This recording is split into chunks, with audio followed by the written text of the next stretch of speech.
the second hour of the show on the Friday. I mean, it's only one thing. Senior producer from NFL Films, Greg Cosell, joining us as we make our way position by position through the 2025 NFL Draft Class. We already did edge rushers when Greg joined us on set at the NFL Combine last month.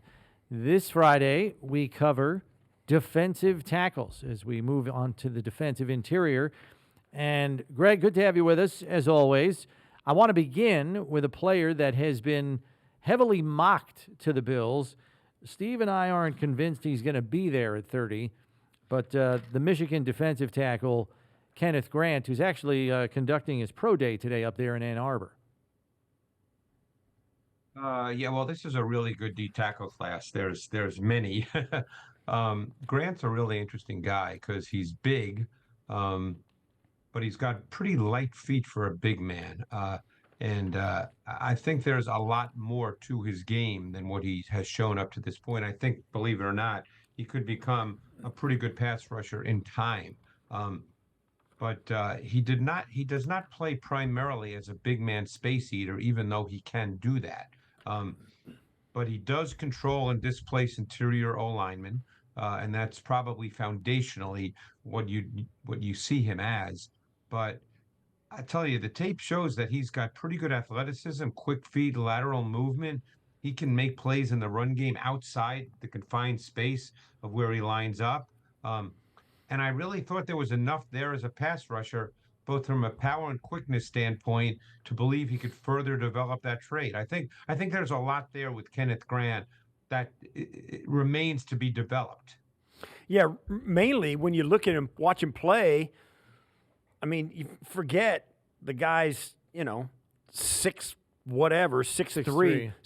330, because he does move really, really well. He's an athlete, even at that size, and that gives you the idea that there's more in the tank, right? Like with technique and some, all that stuff, the coaching up and the learning and all that the guy's got a very high ceiling, right? I feel that way. I mean, look, I'm sure the play from 2023 that went viral, of course, was when he ran down Katron Allen from Penn State, which, again, is a wonderfully athletic play. He's not going to be hopefully he doesn't have to do that very much at any time in the NFL. But no, that's the way I felt, Steve, watching him. I mean, he's got pretty light feet for a big man. In an odd way, I almost feel that he's as good or better prospect than Mason Graham in an odd way. But we'll see how all this plays out. This is a great D tackle class.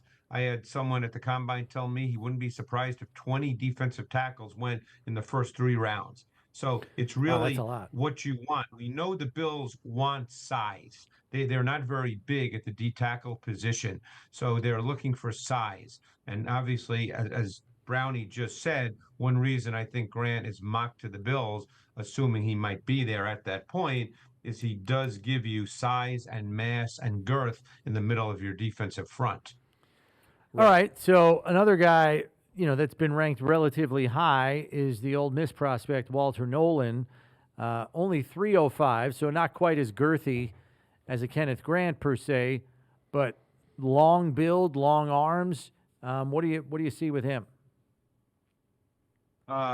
I personally believe that Walter Nolen is the best defensive tackle prospect in this draft class. He is a power 3 technique. He is really, really strong. He has numerous plays in the SEC that were reminiscent of Jalen Carter's tape at Georgia, where he just had that transcendent confined space, strength, and power, where he just physically moved and displaced offensive linemen. And he's got quickness to him as well. He played low with excellent leverage and what I call short stroke strength and power. He's got a twitched up explosiveness to him. As I said, he's a power 3 technique. And I thought watching his tape, because I watched him last summer when he was at Texas A&M, and then he transferred this year to Ole Miss, and they had a really good defense with a lot of players, both at the Combine and who will get drafted. And I thought Nolen, to me, was the best D tackle prospect in this draft class based on tape. Wow, there you go. Because I had him, and I noticed what you did. He's a powerful player. I mean, the guy is strong. Yep. And Yeah. certainly that always translates to the next level and some level. Yes. And the only thing you don't know is can he win with technique and can he win with some fluidity and that kind of thing. But man, yeah, he was at times he looked like a man among boys when he was on the D line at Ole Miss this last year. I mean, you rarely saw guys break tackles on him. He forces a lot of fumbles because his hands are so strong. I'm a little shocked that you had him that high, but man, oh man, I noticed what you noticed. He's a strong dude. I mean, that's the way I felt. I mean, as you guys know, I don't necessarily make lists, but I just thought, just watching him, and as I said, I watched him last summer, and I watched, I don't know, 7, 8 games this year. I thought that he was the guy that really, truly stood out to me. And one thing I will say, and I've learned this from talking to people, and I try to learn all the time. I watch a ton of tape, but, I keep trying to learn more and more. And Steve, you'll probably echo this, having played in the league. If you don't have a real strong power element to your game, particularly as a D tackle, it's really hard to be a great player. I mean, there's a lot of guys that are quick. We talk about 3 technique guys with 1 gap penetration and all that, and that's great. But, if you don't have a power element to your game, which he does, I mean, I thought his power element was the best of any D tackle in this draft class, then it's really hard to be a consistently strong force in the middle of a defense. Another guy that at least I think can win with power is the Oregon guy, the former Michigan State transfer, Derrick Harmon. What are your thoughts on his skill set? Yeah, he's a 1-year player, really, because he was kind of a rotational player at Michigan State. This was the first year he really played all the time. He's got a pretty long body. I think he's a guy that is still developing. He certainly has the traits that you look for. He's got tremendous length. I think he's over 6'4". So, he has what you want. But as I said, my sense was watching him that there's still developmental aspects to his game. And then you have to decide, where do you stand on that? I mean, when is he going to develop? Is he ready to play as a rookie? Because if you're drafting, look, if they're drafting, what is it, 30th? 30th, yeah. 30th. Yeah, I mean, in an ideal world, you would want, if you draft a D tackle, Brownie, you would want this guy to come in and not necessarily play 70 snaps a game, but certainly be a meaningful part of your rotation. Now, he's got everything you want. He's over 6'4". He's got tremendous arm length. He's got a ridiculous wingspan. He is a very athletic player. And he definitely, has showed the ability to be physical up front, where he had a real good feel for precise hand placement to control and displace O-linemen, because very much that's a function of where you place your hands as much as just sheer power. So I think there's a lot there. I'm just not sure he would be ready year 1. He may well be, and I could be wrong. That's just my sense. Yeah. Give us a little bit of your take on the prospect Joshua Farmer out of Florida State. He's actually one of my favorite guys as well. And again, by saying that, I'm, as you guys know, I don't necessarily, make a list or do a mock draft. Farmer's another guy I watched last summer as well, so I've seen a lot of his tape. He's about 6'3", 305, tremendously long arms. I mean, his arm length, I believe, is 35 inches. If memory serves me correctly. And this guy plays with strong, heavy hands, quick, active feet.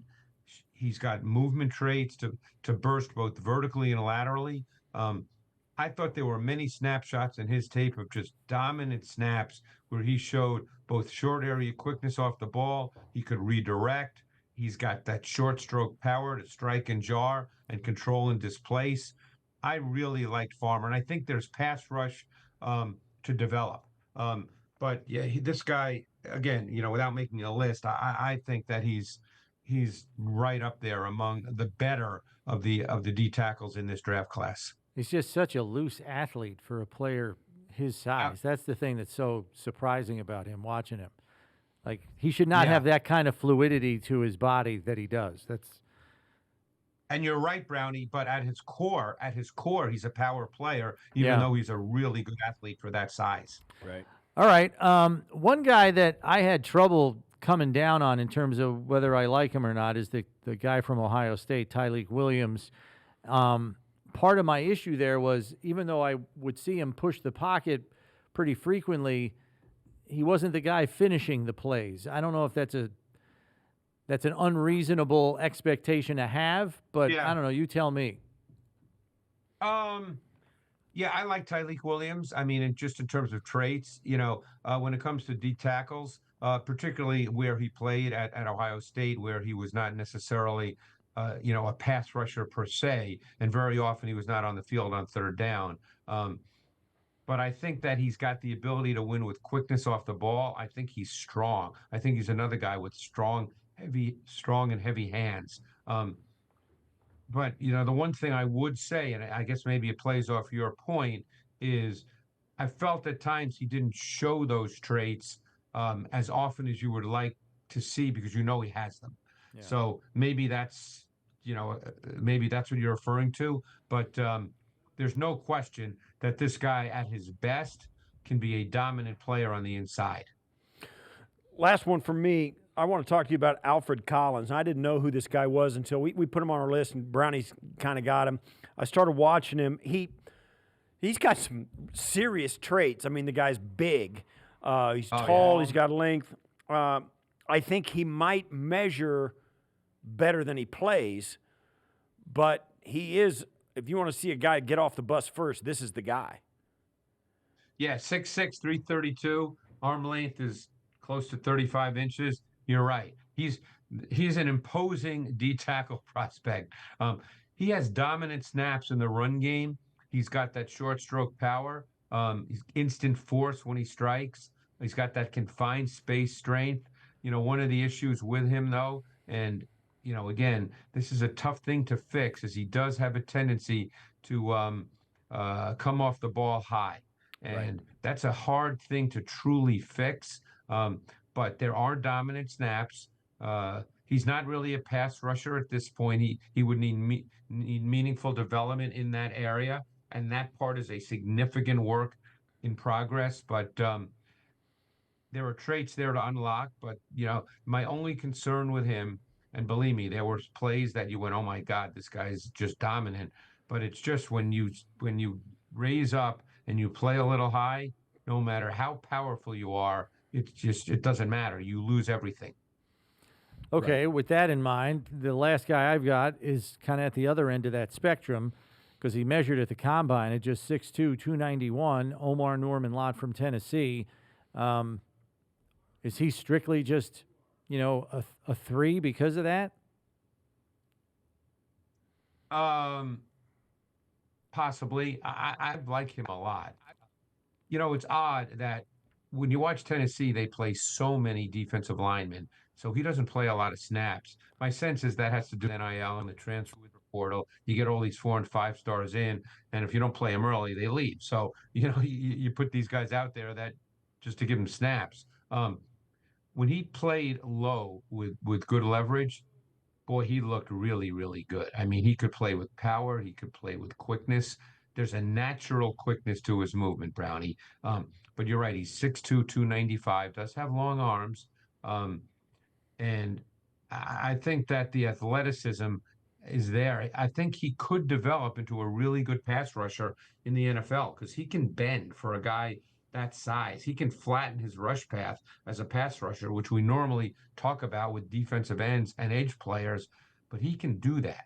So again, I don't know if that's the kind of player they're looking for, because he's not really big. You don't view him as a big-time space eater. He's under 300 pounds. I don't know if they view him as being somewhat similar in many ways to an Ed Oliver, that kind of player, because he's lighter for a D tackle. But I think there's a lot there with Norman-Lott, and you didn't see a ton of it because they rotated so many D linemen at Tennessee.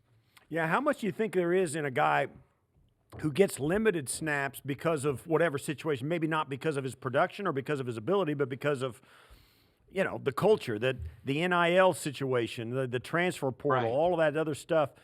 How difficult is it to quantify the ceiling versus the floor and where these guys could go and where they will go?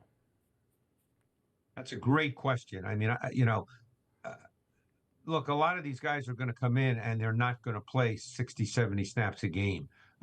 And rarely do they even do that in college. I watch a lot of these players who are high level prospects, and they don't really do that. There's very few that do. So sometimes it's hard to get a feel, because if you're drafted, I mean, let's say it's Kenneth Grant.